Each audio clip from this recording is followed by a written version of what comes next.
चलो बच्चों, let's read this question. The question is match the columns. Column 1 में हमारे पास कुछ रिएक्शन दिए गए और कॉलम 2 में हमें दिया है disproportionation reaction, decomposition reaction, combination reaction, displacement reaction. ठीक है. की concept for this question is types of redox reactions. अगर बात करें सबसे पहले हमारे पास है कॉम्बिनेशन रिएक्शन. ठीक है. कॉम्बिनेशन रिएक्शन में होता क्या है?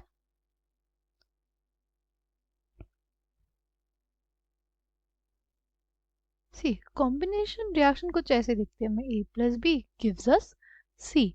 या तो ए या तो बी अपने एलिमेंटल फॉर्म में होंगे या दोनों ही क्या होंगे, एलिमेंटल फॉर्म में होंगे. ठीक है. जैसे हमारे पास carbon plus oxygen gives us carbon dioxide. Right. ये एलिमेंटल फॉर्म है, ये एलिमेंटल फॉर्म है, इससे हमें मिला एक कंपाउंड. ठीक. जैसे हमारे पास हो गया कंबशन ऑफ हाइड्रोकार्बन. ठीक है.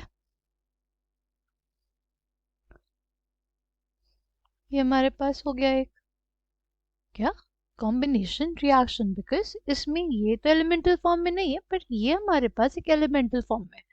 ठीक है.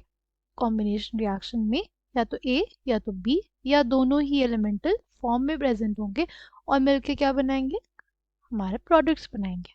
ठीक है. तो यानी ये जो रिएक्शन हमारे पास कौन सी रिएक्शन होगी, कॉम्बिनेशन रिएक्शन. यानी बी का तो हमारे पास आर होगा. फिर है हमारे पास डिकम्पोजिशन रिएक्शन. डिकम्पोजिशन रिएक्शन ना कॉम्बिनेशन रिएक्शन की रिवर्स होती है. इसमें ब्रेक डाउन होता है.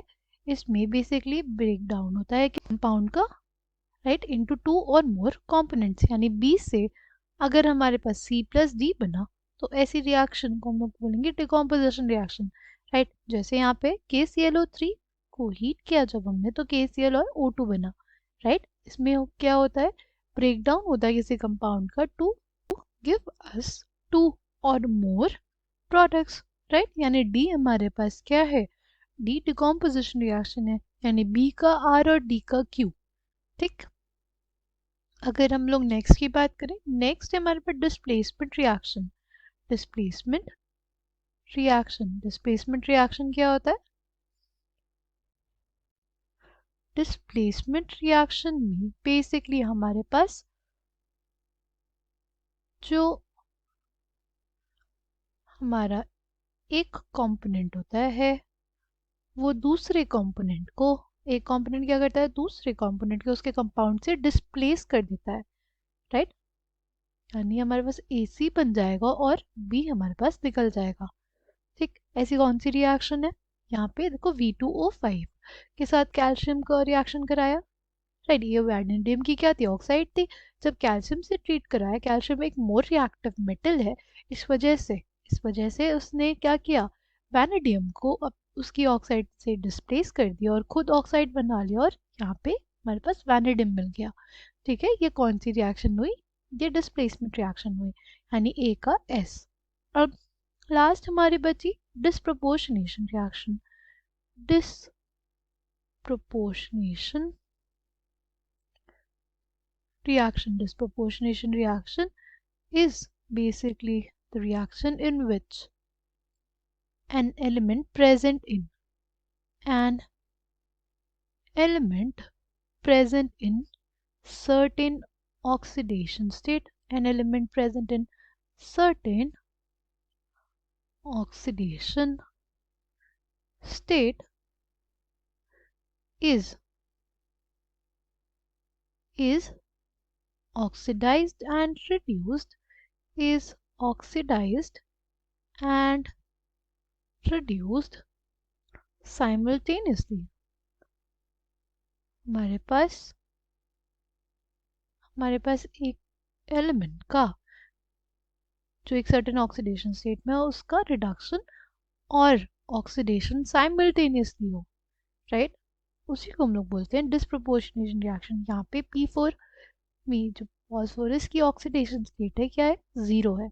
अगर हम लोग PH3 में देखें ना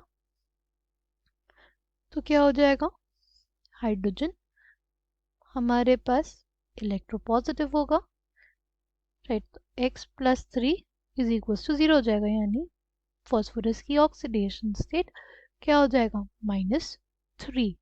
अगर H2P2 PO2 माइनस की बात करते हैं, हाइड्रोजन की +1 इंटू 2 यानी +2 plus X plus 2 into -2 is equal to -1। क्या आ जाएगा हमारे पास, क्या आ जाएगा, -1 प्लस 4 -2 यानी +1। फॉस्फोरस की ऑक्सीडेशन स्टेट क्या आ गई यहाँ पे, +1 आ गई। यानी 0 से हमारे पास +1 हुआ यानी ऑक्सीडेशन हुआ, और 0 से -3 हुआ यानी रिडक्शन हुआ, राइट। साइमल्टेनियस ऑक्सीडेशन और रिडक्शन एक ही एलिमेंट का हो रहा है, यानी ये डिस्प्रपोर्शनेशन रिएक्शन, यानी सी का पी। कौन सा ऑप्शन करेक्ट हो गया यहाँ पे हमारे पास, option B. Option B will be the correct answer for this question. I hope you understood it well. Thank you, all the best.